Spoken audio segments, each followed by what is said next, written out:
she got a settlement. So we have to think about that. Okay, now wait a minute. What are, you ever heard of a SWOT analysis? Strengths, weaknesses, opportunities, and threats?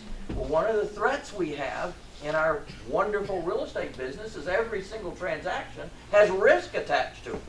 And somebody might do something, somebody might fall on our property, and all of a sudden, we get tied up into a lawsuit.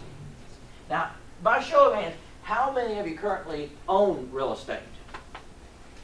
How many of you own real estate in your name? Fascinating. We have work to do. I'll tell you what. How easy is it for somebody to type your name into a computer and see what you own?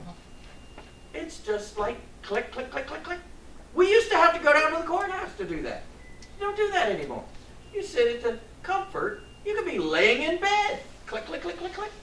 And find out what someone owns. Now think about your tenants. Laying in bed. Click, click, click, click, click. And all of a sudden, there's the list of all your properties that come up. That's kind of frightening, isn't it? And is it possible that somebody might just purposely fall at your property and all of a sudden sue you? And of course, they're damaged for life. And then there's, like mental health problems and, they can't survive and all this sort of thing. So we think about do nothing and you'll join business owners who have lost everything because they didn't have a plan. And then we've got other people to worry about. Not only do we have to worry about lawsuits and settlement, but there's people that actually purposely go out there and do it. Oh, a California court is mulling whether now to quiet her as a vexatious litigant. One thing to say about Ms. McComb is she sues people. Over the years, Ms. McComb, a one-time actress with a law degree, is that a dangerous combination? Has filed nearly 50 lawsuits against her neighbors, tenants, department stores, and others for all manner of injury.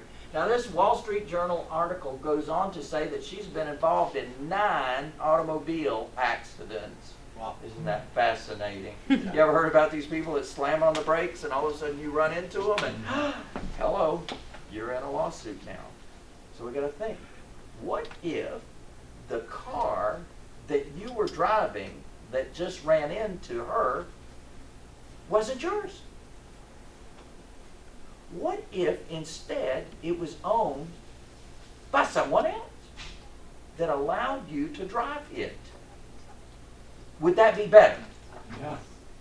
And what if they sued you as the driver and you didn't own anything in your own name? Would that be a good thing? Yeah. Oh yeah, baby. That would be a great thing. Now think about that as we move forward, because I'm going to lay out a plan and a strategy, and every one of you is going to be going, yeah, baby, this is good stuff. Because